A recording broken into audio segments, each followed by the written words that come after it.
En esta sesión hablaremos de calidad del agua de riego, ofertas y requerimientos hídricos, la Uchuva,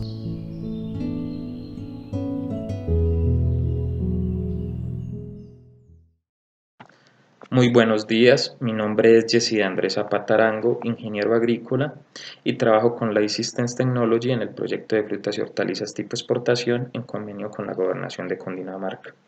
En este capítulo vamos a hablar de los sistemas de fertirriego y los requerimientos hídricos de la planta. Primero vamos a colocar a Colombia en el contexto a nivel regional.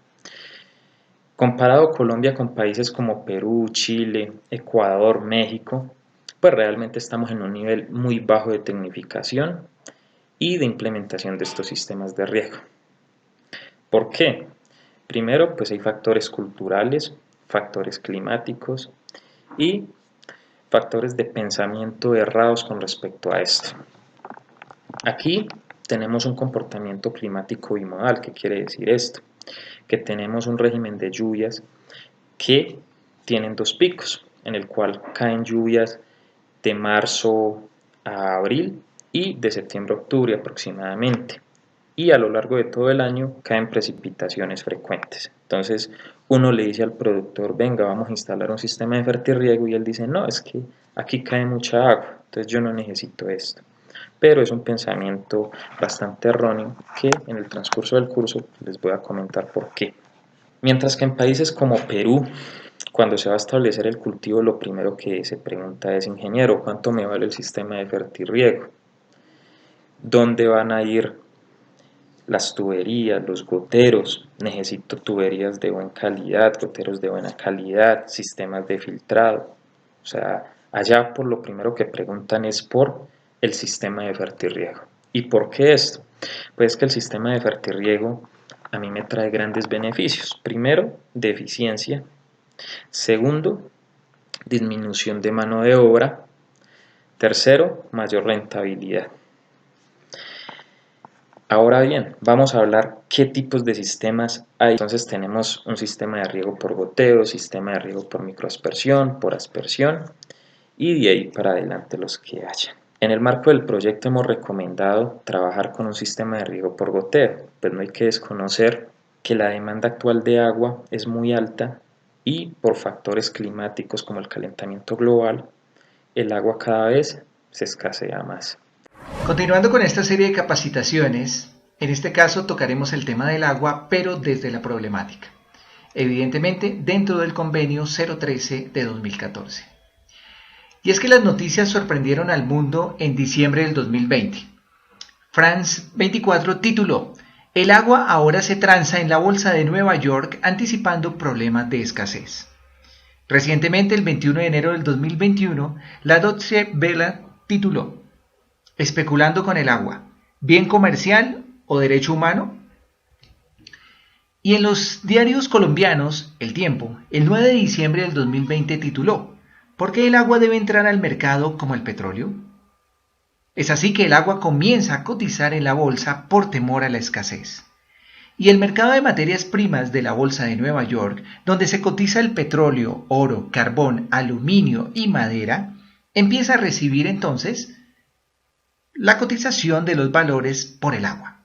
Pero no es que el agua se vaya a vender, lo que se vende son los contratos a futuro. Este proceso empezó en el mercado de futuros de California, en el Nasdaq Veles California Index. ¿Pero qué es un contrato de futuros? Los contratos de futuros son contratos con los que los compradores y los vendedores se comprometen a intercambiar bienes en un momento determinado del futuro, a un precio determinado. Esos contratos buscan evitar la volatilización del precio a futuro. ¿Pero esto es bueno o es malo?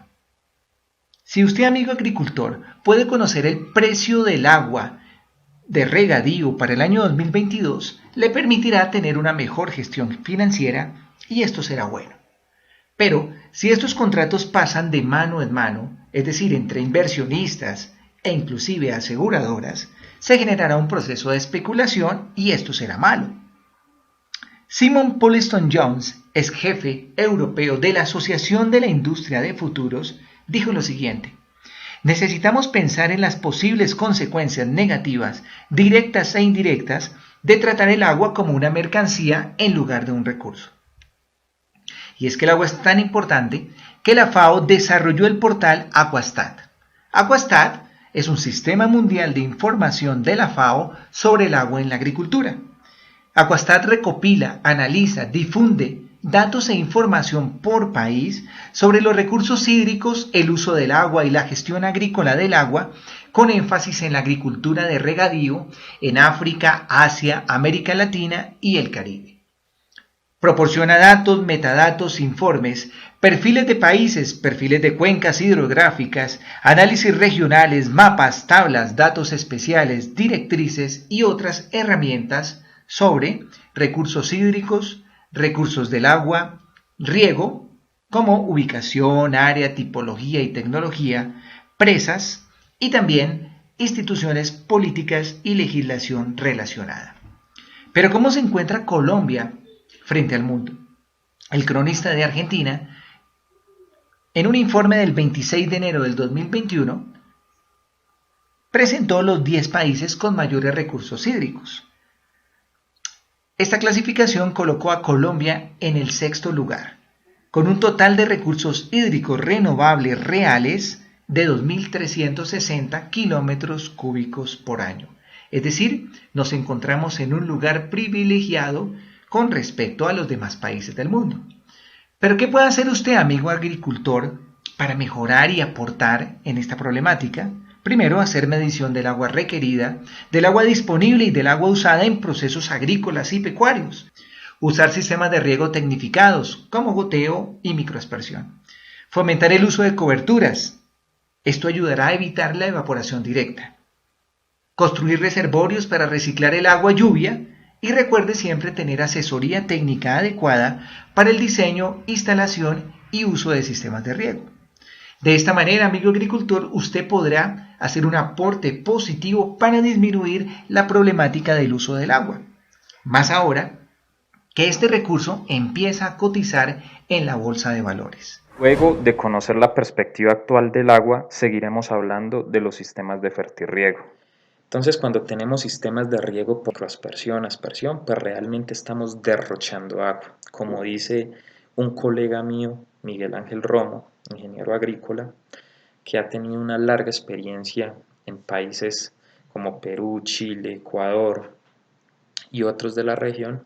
Él dice que estos sistemas son sistemas para echar agua, porque realmente la eficiencia de un sistema de riego por microaspersión estamos hablando de cerca del 60-70%, mientras que un sistema de riego por goteo estamos hablando de una eficiencia del 90-95%.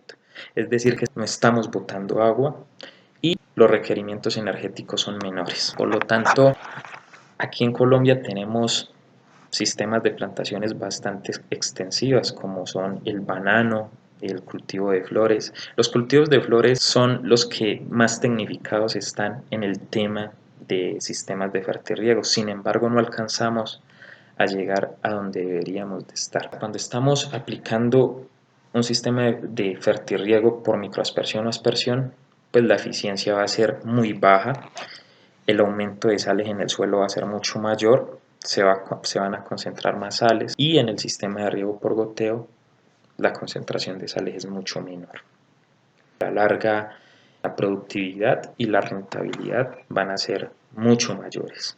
Cuando nosotros vamos a instalar nuestro sistema de fertirriego, tenemos que tener en cuenta muchos factores. Primero, se debe de realizar un diseño agronómico. El diseño agronómico se compone de diferentes factores como son suelo, planta, clima. Debo de analizar todas estas variables para poder determinar los requerimientos hídricos de la planta. Primero vamos a hablar de factores climáticos. Yo debo de contar con una estación climatológica muy cercana a mi finca. De ahí obtengo datos como la precipitación, la evapotranspiración. Yo escojo un récord de datos en lo posible mayores a un año y escojo la evapotranspiración mayor.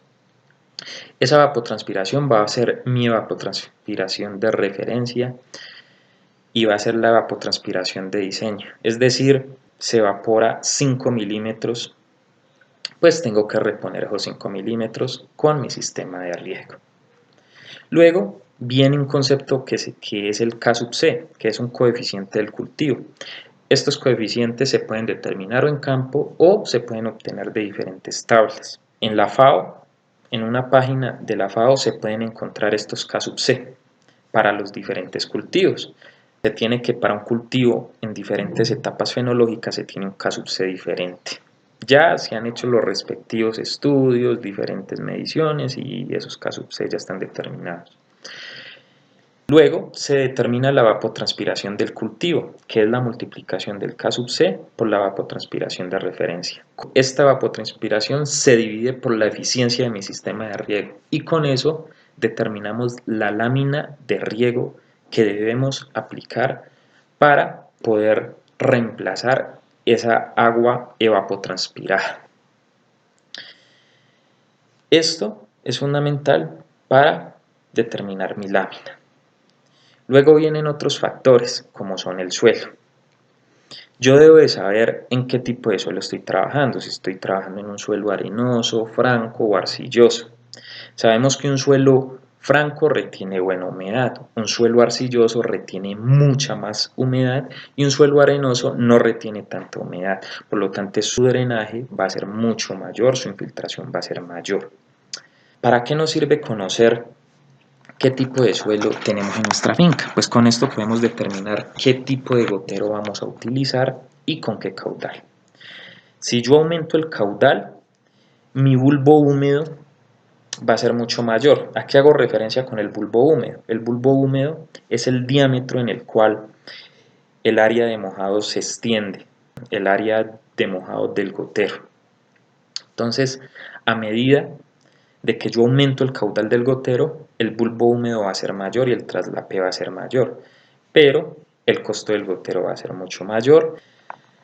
En suelos arenosos la distancia entre goteros tiene que ser mucho menor y en suelos arcillosos mucho mayor porque el diámetro del bulbo húmedo va a ser mayor. Una vez yo haya hecho este análisis, pues tengo que analizar la planta, el tipo de planta. Tengo que mirar cuál es su zona radicular, cómo se extiende horizontalmente, verticalmente y pues yo podría hacer análisis en campo de pruebas de infiltración para determinar la infiltración base y con esto calculo la lámina de riego que no debe superar esta infiltración base. Bueno, estos ya son conceptos un poco más técnicos, pero es importante mencionarlos acá para saber de dónde o cómo es que hacemos para determinar cuánta agua le tenemos que aplicar. Recuerde que 1 milímetro de agua es igual a 1 litro por metro cuadrado. Entonces, si en su finca llueven, por ejemplo, 10 milímetros de agua, pues usted tendría 10 litros por metro cuadrado o lo que es igual 10.000 litros por hectárea, ¿sí? Entonces, es supremamente importante saber cuánta cantidad llueve para así poder determinar y hacer un balance hídrico adecuado. Ya conociendo nosotros cuántos goteros van a ir por hectárea y conociendo el caudal de cada gotero, pues hacemos la multiplicación y determinamos cuánto va a ser el caudal para aplicar a nuestro cultivo. Con este caudal de diseño, pues ya luego realizando algunos cálculos que ya son el componente del diseño hidráulico, donde uno determina pérdidas de fricción en las tuberías, pérdidas por diferencias de nivel o de cota, pérdidas por accesorios, pérdidas en la válvula, pues ya calculamos el caudal que tiene que ser un poco mayor, el caudal de la bomba. Ya con esto determinamos cuál va a ser el caudal de la bomba de trabajo. Entonces vamos, buscamos qué tipo de bomba necesitamos y ya con esto tenemos la fuente de potencia. Ahora bien, conociendo cuáles son nuestras fuentes hídricas, podemos determinar si son aguas de buena calidad, de mala calidad, si tienen sedimentos que puedan obstruir los goteros. Ya de acuerdo a esto, a un análisis microbiológico o análisis de agua físico-químico, podemos realizar el respectivo tratamiento al agua. El agua juega un papel fundamental debido a que, conociendo la calidad tanto física como química del agua, podemos pensar en establecer un sistema de riego tecnificado y que sea óptimo para el cultivo. Entonces tenemos que identificar muchos factores en nuestro cultivo. Entonces tenemos que conocer cuáles son nuestras fuentes de agua, que pueden ser diferentes, pueden provenir de un pozo, de una corriente de agua, o pueden estar en un reservorio. Entonces tenemos primero que identificar de dónde proviene el agua. Posteriormente tenemos que tomar un análisis de esta agua. Entonces el análisis va enfocado a conocer cuáles son los parámetros físicos y químicos, porque de esto va a depender si tenemos que realizar un tratamiento o no al agua. Conociendo pues esto, vamos a realizar el análisis físico-químico y microbiológico. ¿Cómo se hace este análisis? Para ello tenemos que tener en cuenta dos aspectos: los materiales y el método. En la ficha de registro básicamente vamos a colocar el nombre de la finca, el nombre del productor, la ubicación, el municipio, la vereda, el teléfono, y vamos a pegar esa ficha con una cinta adherida a nuestro recipiente. El recipiente debe de ser un recipiente de 500 mililitros a 1000 mililitros o 1 litro. Este recipiente puede ser plástico o puede ser de vidrio. Sin embargo, si utilizamos un recipiente de vidrio, se corre el riesgo de que se nos caiga y se nos quiebre. Lo más recomendable es utilizar un recipiente plástico. Pero este recipiente debe de estar previamente esterilizado, y esta esterilización la podemos hacer en nuestra propia finca con agua de ebullición o hirviendo agua. Se ingresa el agua al recipiente, se cierra el recipiente y se enjuaga 2 o 3 veces. Con este método garantizamos una esterilización del recipiente. Es importante porque el recipiente puede tener algunos desechos o puede venir infectado, y si no hacemos esta previa esterilización, pues se corre el riesgo de que la muestra de agua salga alterada y no salga con los resultados que realmente deberían de salir. También se debe de contar con una nevera y con un material refrigerante que puede ser hielo. ¿Esto por qué? Porque cuando se tome la muestra de agua, se debe de tomar y ubicar en la nevera y llevar inmediatamente al laboratorio. No se debe dejar de pasar más de 12 horas una vez se haya tomado la muestra de agua. Entonces, importante previamente también identificar y escoger un laboratorio que esté debidamente certificado, que nos dé la garantía de que los análisis que nos van a proporcionar van a ser unos análisis adecuados para el cultivo. Entonces, siempre verificar, consultar cuáles son los laboratorios, en qué realizan sus análisis, cuáles son sus fuertes, y de acuerdo a eso escoger también el laboratorio, también mirando el precio. El precio de una muestra de agua puede estar entre 100 y 120 mil pesos el análisis aproximadamente. Entonces se debe tener en cuenta estos materiales y también un marcador o un lapicero para llenar estos datos de los cuales pues ya comenté.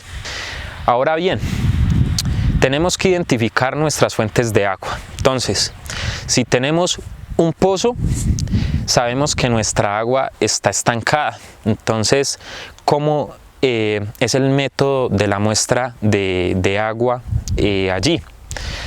Debemos de dejar correr el agua. Si contamos con una bomba, poner a recircular el agua, porque pues el análisis no saldría totalmente correcto si tomamos la muestra de un agua estancada. Entonces debemos de poner a funcionar la bomba, preferiblemente con 48 horas de anticipación, a la toma de la muestra y tratando de ubicar el recipiente 30 centímetros debajo de la superficie del agua. Ahora, si tenemos nuestra fuente de agua proveniente de la llave, como pasa en muchas fincas, muchas veces se utiliza este agua también para las aplicaciones fitosanitarias. Entonces recordemos que pues si la calidad del agua no es la óptima, pues también vamos a tener problemas en la eficiencia de la aplicación de los fertilizantes, de los fungicidas, insecticidas. Entonces siempre es importante tanto para el riego como para las aplicaciones fitosanitarias y de fertilización.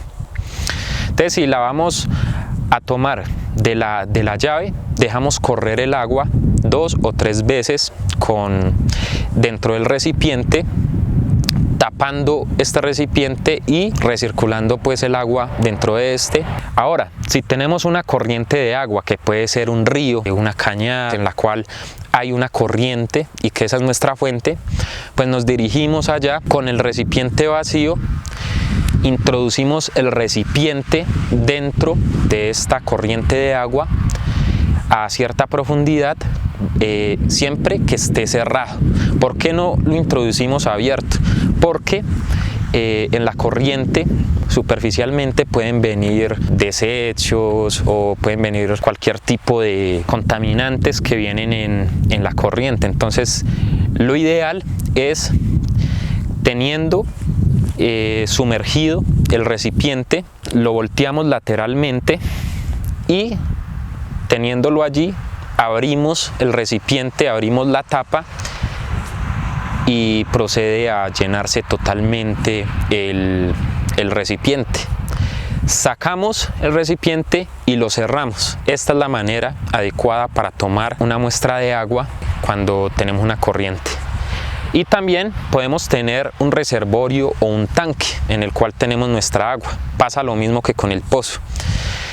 Se debe de tratar de tomar la muestra de agua a la entrada o a la salida del agua, o sea, en la captación o en la salida, y previamente vaciar el tanque, llenarlo, evitando tomar una muestra de agua que esté estancada. Después de que hayamos realizado esta metodología, se tiene que realizar el análisis físico-químico. La recomendación debería venir de algún ingeniero agrónomo o agrícola que tiene el conocimiento del por qué y para qué se hace este análisis. El laboratorio y los análisis físico-químicos específicamente son esenciales aliados para la toma de decisiones para el óptimo desarrollo de los cultivos. Podemos caracterizar los recursos más importantes, tales como el suelo, las aguas de riego y el material vegetal, ya sean las hojas o los frutos. Determinar la presencia y la cantidad de elementos y compuestos que beneficien el óptimo desarrollo del cultivo, así como los contaminantes, tales como residuos de pesticidas y metales pesados, los cuales presentan inconvenientes para la salud, tanto del medio ambiente como humana. Para el tratamiento de las muestras es necesario realizar el seguimiento de normas internacionales, tales como la ISO o estándares de la USPA, entre muchas otras organizaciones dedicadas al control y la provisión de información comprobada y validada para realizar los análisis. La muestra es el ítem más importante de todo el análisis. Debe representar toda la información que deseamos interpretar. Determinar todos esos parámetros me permite una interpretación aceptada para la toma de decisiones, desde los análisis físico-químicos como los microbiológicos y los de biología molecular. En este instante vamos a proceder a hacer una descripción del recibimiento, tratamiento y lectura de las muestras para realizar el posterior dictamen de un resultado que debe ser aplicado a la realidad del campo. Cuando una muestra llega al laboratorio es necesario conocer qué se va a determinar. Esto con el objetivo de tener la información necesaria y relevante. En ese orden de ideas es muy importante establecer las metodologías para conocer esa información. Para el caso de aguas, existen métodos estándar de análisis de aguas y aguas residuales, que son diferentes. En ese orden de ideas es muy importante también tener en cuenta cuál es el objetivo de aplicación de esas metodologías y posteriormente realizar una integración de todos los resultados para realizar un diagnóstico clave del cultivo. Los resultados del análisis de laboratorio me permiten varias cosas. Primero, diagnosticar y caracterizar mi cultivo. En segundo lugar, diseñar acciones necesarias, racionales y optimizadas para implementar en el cultivo, y además de esto me permite realizar un ahorro en cuanto a costos de operativos y de insumos, y me permite realizar un valor agregado al cultivo, porque yo puedo determinar las variables y los parámetros más importantes y cumplir de esta forma con los estándares de calidad de buenas prácticas de agricultura y de las normas internacionales que me dan los valores mínimos a cumplir en productos de óptima calidad. El análisis que se tiene que mandar a realizar es el pH, la conductividad eléctrica, sólidos totales disueltos, RAS, que es la relación de absorción de sodio. Pero ¿cómo están conjugados estos elementos, estos factores, y por qué hay que mandarlos a realizar? Pues bien, recordemos que la conductividad eléctrica es la capacidad que tiene un elemento para transmitir electricidad. Entonces, el agua es un conductor de electricidad, pero si tenemos sales disueltas o iones en el agua, que pueden ser cloruros, sulfuros, carbonatos, pues estos elementos son conductores de electricidad alta. Entonces la conductividad eléctrica nos va a dar información de cómo está el agua en cuanto a la salinidad, o cuántos metales o qué presencia de metales están en el agua. Entonces los sólidos totales disueltos justamente hace relación a esto, mide la cantidad de sólidos que están presentes en el agua. Estas dos variables son directamente proporcionales. Si tenemos mayor cantidad de sólidos totales disueltos, pues vamos a tener una conductividad eléctrica más alta.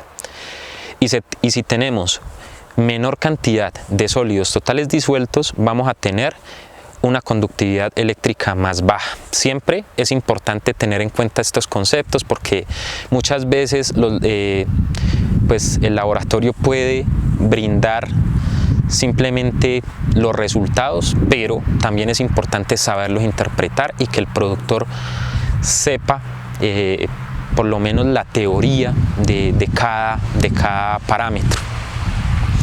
El pH también es importante conocerlo, porque nos da una idea de la acidez del agua.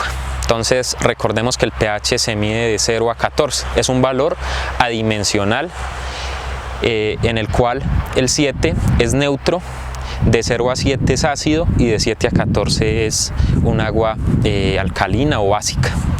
Entonces es importante este parámetro, porque si tenemos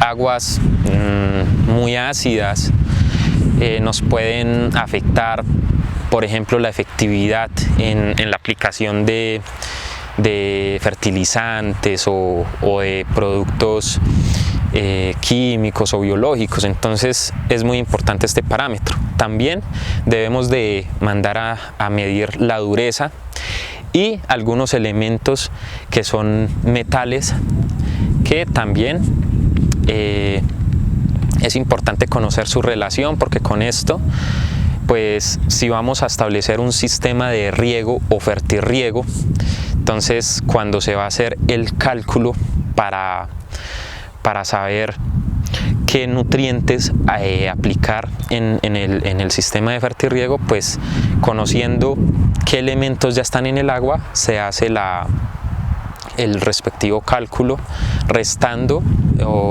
esos elementos presentes. Entonces los elementos que se tienen que mandar a analizar son el zinc, el manganeso, el hierro, el cobre, el calcio, el magnesio, El sodio y el potasio son elementos que están presentes en el agua y por ende es muy importante conocerlos. También el RAS, que es la relación de absorción de sodio. ¿Por qué el sodio es importante? Porque el sodio está presente en muchas fuentes hídricas y cuando aplicamos gran cantidad de sodio al suelo, pues el sodio hace que los coloides o las arcillas se dispersen, afectando esto la oxigenación del suelo y la fertilidad del mismo. Además de que esta relación de sodio se hace con el calcio y el magnesio, porque el sodio hace que también se disperse el calcio y el magnesio, afectando pues la presencia de estos elementos y su fertilidad, como ya lo dije. Entonces la relación de absorción de sodio es muy importante también mandarla a realizar por este motivo.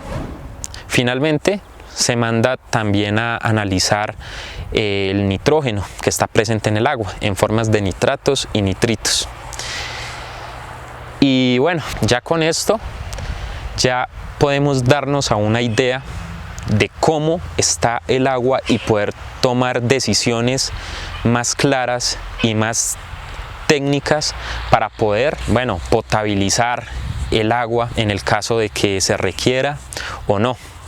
También el análisis físico que se debe de llevar a analizar consiste en analizar el volumen de sólidos en suspensión o el contenido de bacterias, de algas, de líquenes que puedan estar presentes en el agua. ¿Por qué es importante esto? Porque si vamos a utilizar un sistema de riego por goteo, que es un sistema en el cual los goteros se pueden obstruir, estos elementos, estos sólidos, estas bacterias o microorganismos pueden llegar a obstruir los goteros. Entonces es importante también realizar este análisis. Luego de conocer cómo es el proceso de muestreo y análisis de agua, continuamos con el proceso de filtrado en nuestro sistema de fertirriego. Luego de que el agua viene de la fuente de agua, puede pasar por un sistema de filtrado, puede pasar por un filtro de arena si se requiere. Estos filtros de arena retienen todos los sedimentos o todas las impurezas y ya pasa el agua filtrada. Después de esto tenemos los tanques de fertirriego que se inyectan por un sistema Venturi, en el cual hay una caída de presión, hay una disminución en el diámetro de la tubería. Esto hace que haya una caída de presión y se inyecten los fertilizantes a nuestro sistema. Hay que tener un sistema de inyección de fertilizante, ya sean fertilizantes químicos o fertilizantes orgánicos, también inoculantes biológicos, que puedan ingresar al sistema. Se puede hacer mediante un sistema Venturi con una bomba Booster o también por estrangulación, aunque se tiene una pérdida de presión representativa. Luego de que los fertilizantes se inyectan al agua y se mezclan, estos tienen que pasar por un filtro de malla. Este filtro de malla es muy importante porque evita que pasen sedimentos o pasen pequeñas impurezas y también puedan obstruir el sistema de riego. Luego puede pasar por la tubería primaria, secundaria, terciaria o laterales y finalmente llega a los goteros. Ahora bien, los goteros. Este es otro campo bastante amplio. Tenemos goteros convencionales o goteros autocompensados o goteros autocompensados y antidrenantes. Los convencionales son aquellos goteros que a medida que aumenta la presión, el caudal aumenta. Entonces, si tenemos en nuestro sistema diferencias de presión, pues al principio de la válvula, el primer gotero, va a caer mayor agua que en el último gotero, por lo cual va a haber una desuniformidad y una mala eficiencia de distribución de caudal. Los goteros autocompensados son aquellos goteros que, sin importar que la presión cambie, el primer gotero de la válvula con respecto al último gotero de la válvula va a ser el mismo. Esto Realmente lo recomendamos ya sea para pendientes mayores al 15% o así sean pendientes planas. Si yo garantizo y le pongo a mi cultivo goteros autocompensados, pues sí van a tener un mayor costo, pero a la larga vamos a tener mayor productividad, mayor rentabilidad, mayor eficiencia, menor concentración de sales, una buena regulación de pH, etc. O sea, los beneficios que me va a dar trabajar con esto van a ser altísimos. El material de los goteros, de las cintas, de las válvulas, de todo nuestro sistema es muy importante. Muchas veces el productor dice, no, yo necesito el sistema más barato, más económico, pero resulta que son mangueras de mala calidad, a la larga goteros de mala calidad que se van a obstruir, se van a tapar, en fin, miles de problemas se presentan después. Entonces lo recomendable es comprar los elementos de muy buena calidad. El tema de automatización es fundamental. Muchos productores dicen, no, es que yo eso le pongo una válvula de bola, una válvula mariposa, eso se cierra manual, yo lo abro manual. Resulta que cuando hacemos esto de manera manual hay unos cambios bruscos de presión, se puede generar cavitación o golpes de ariete en las tuberías, en la bomba y podemos dañar todo nuestro sistema. Además de que cuando pasa el fertirriego no hay una buena mezcla entre el agua y los nutrientes y tenemos unas diferencias de pH y conductividad muy altas y la uniformidad va a ser deficiente. Por lo tanto, se recomienda las inyecciones de fertilizantes constantes con un inyector Venturi tipo Oster, donde se trabaje con válvulas hidráulicas, en lo posible estas reguladas por un controlador, en el cual yo puedo regular por volúmenes. Tengo que estar realizando diferentes medidas en mi terreno. Entonces estas medidas yo las puedo hacer con un tensiómetro. El tensiómetro a mí me mide cómo está mi suelo en humedad, si está a capacidad de campo, si está en punto de marchitez permanente, si le hace falta agua. Estas son formas de poder determinar cuándo regar en tiempo real. Luego tenemos que estar haciendo aforos en nuestro sistema, tenemos que estar midiendo al principio, al final de los goteros, cuánto caudal me está cayendo en X tiempo y estar midiendo también la presión. Con esto yo mantengo bien mi sistema. Si el sistema está muy deficiente, pues pueden haber obstrucción de goteros. Tengo que analizar mi agua. Si el agua está tiene una alta dureza con altos contenidos de bicarbonato, pues le tengo que hacer un tratamiento. Tengo que aplicar ácidos para poder bajar este pH. Si trabajo con un pH muy alcalino, los elementos menores metálicos como el hierro, el manganeso, el boro se van a sedimentar y van a obstruir los goteros. Ahora, si trabajo con pH muy ácido, pues voy a acidificar el suelo y voy a aumentar la cantidad de sales en el suelo.